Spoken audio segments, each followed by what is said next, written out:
Hi there. Welcome to HUD's History. Today's video lesson reflects on the main factors of World War I.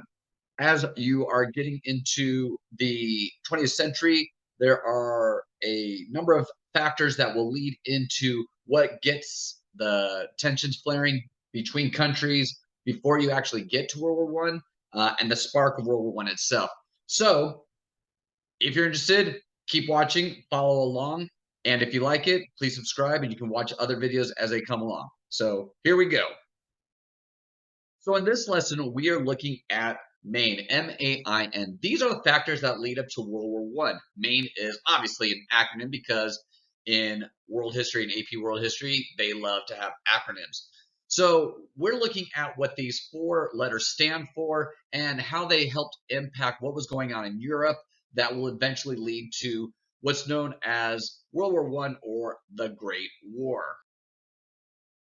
So if we go back to the turn of the century, 1900, Europe is basically at peace. Yeah, there's some skirmishes here and there. We know that in the 19th century, there had been some conflicts which resulted in things like the unification of Germany, the unification of Italy, as well as regional battles, things like Greek independence and the Crimean War. So you do have some skirmishes going on, but by the time you get to 1900, you kind of have a settled piece of where everybody stood within Europe. But the factors of M.A.I.N are going to bring us to a point where you're going to get one little spark that results in major conflict, and it's going to be one of the bloodiest conflicts the world had ever seen. Now, it's called World War I, obviously, because it's considered a world global war, but this is actually going to stay mostly on the continental part of Europe, a little bit into the Middle East. But we are looking at these main factors and how they help to impact what's going to happen in 1914. First letter is M. That stands for militarism.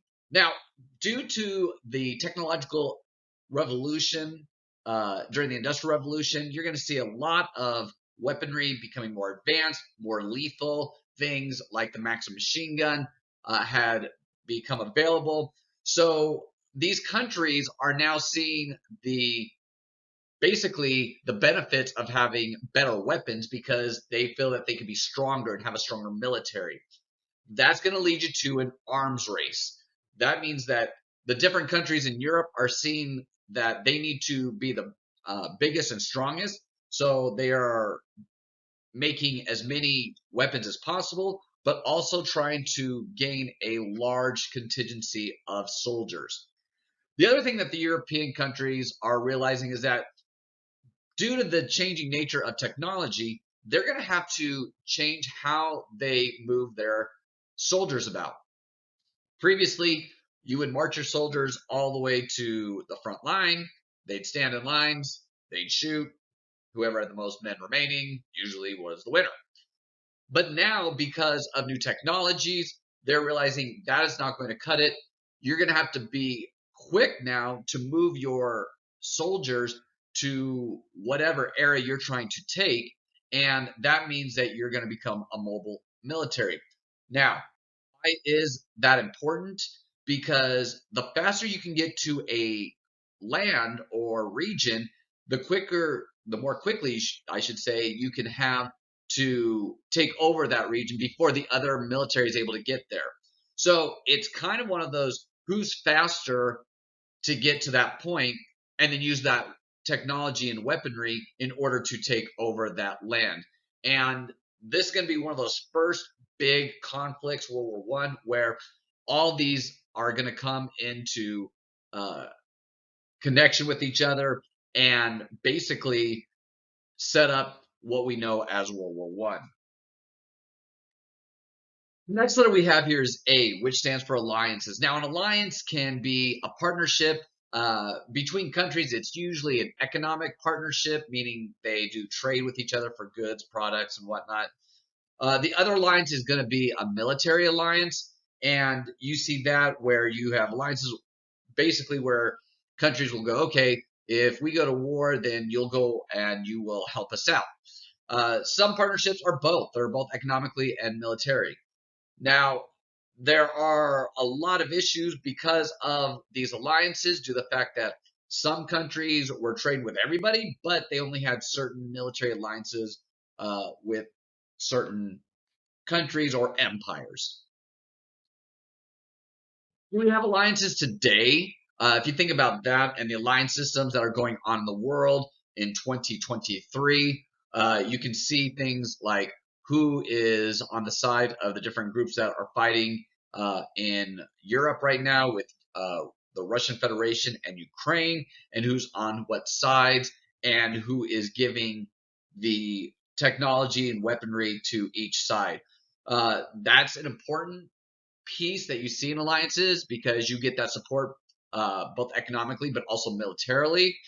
Why do we have the alliances? Because without an alliance, you have a greater chance of being defeated or overtaken by another group. Now, the alliances are made to keep peace, but they're obviously going to create some problems.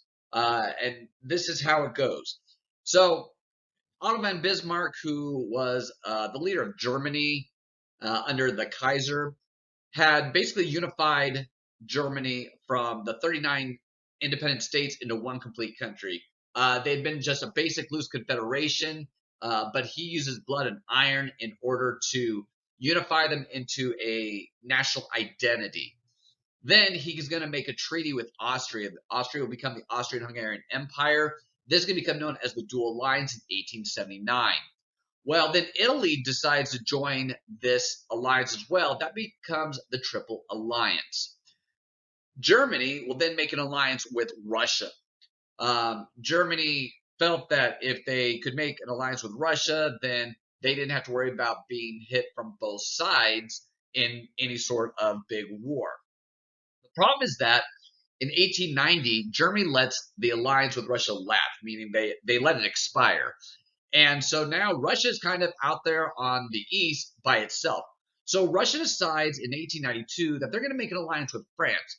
And their hope was that if there was ever a war that happened on Europe, if it was with Germany, that Russia could use France as an ally and they could both attack Germany from two sides. In 1907, Britain comes along and they decide that they're going to make an alliance with Russia and France as well. And then by the time you get to 1914, you will have two groups, two alliance systems: the Triple Alliance with Germany, Austria, Hungary, and Italy, and the Triple Entente, which is Russia, Britain, and France. Now, there are other countries that will, of course, come into play, such as Bulgaria and the Ottoman Empire will join in with the Triple Alliance. And of course, you have like the United States that will join in with the Triple Entente later on with the war. Next letter you have is I, which is imperialism. Now, if you've watched other videos, you know that imperialism is basically the stronger nations taking over other territories and land for their own use and trying to influence those places as well. And we know that European countries were competing for overseas colonies, particularly in Africa because of the resources there, but also in some places in Asia. So we see imperialism happening, and to basically give tensions, because once you have so much land and there's no more land to divvy up, you're going to want other people's lands in order to take their goods from them. So that's going to create some tension with the different European nations. The next letter we have here is nationalism, which is the N. And basically, it's just the sense of pride in one's country. If you go to the video on unification of Germany and the unification of Italy under nationalism, you understand that there's this idea that you have a national identity based on either a national language, national culture, national ethnicity, whatnot.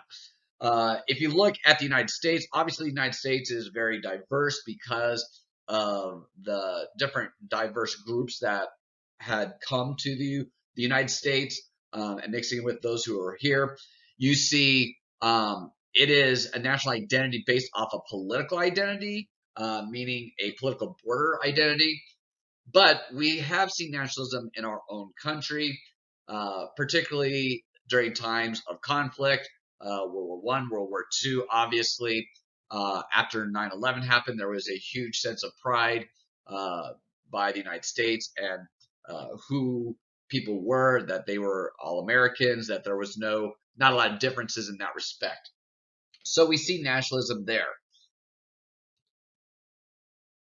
We know that nationalism had become a unifying force for a lot of those countries of Europe. As I said before, Italy unified into one country.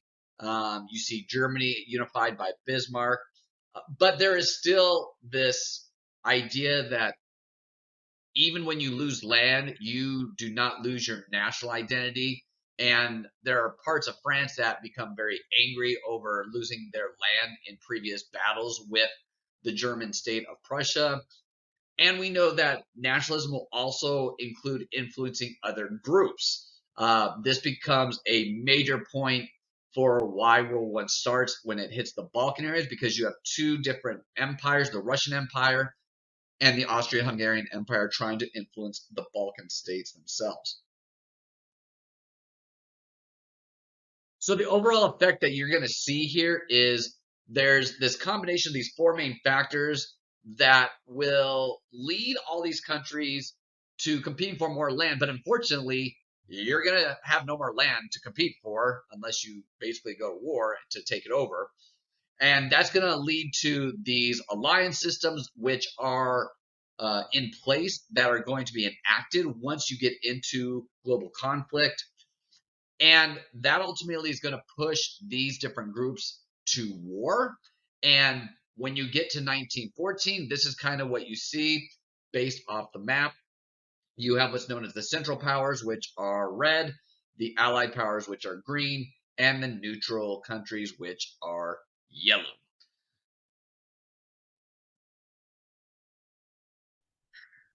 And there you have it. Those are the main factors that are going to lead us to World War One. So keep on watching. Next one you'll see probably World War One, the spark of war, and what's going on after that. So thanks for watching HUD's history. Social tip for today: make sure you get outside. Make sure you take the time to enjoy nature, to get outside and do some physical activity. The sunlight is good for you. You need the vitamin D. Also, going out hiking and getting some activity is great for your health, that natural air, and to turn your mind off from video games, YouTube, and everything else that's online. That'll help kind of reset your brain. It also gives your brain a chance to decompress from everything that you've been basically taking in from electronic devices. So there you go. Have a great one. And until next time, see you later. HUD's History.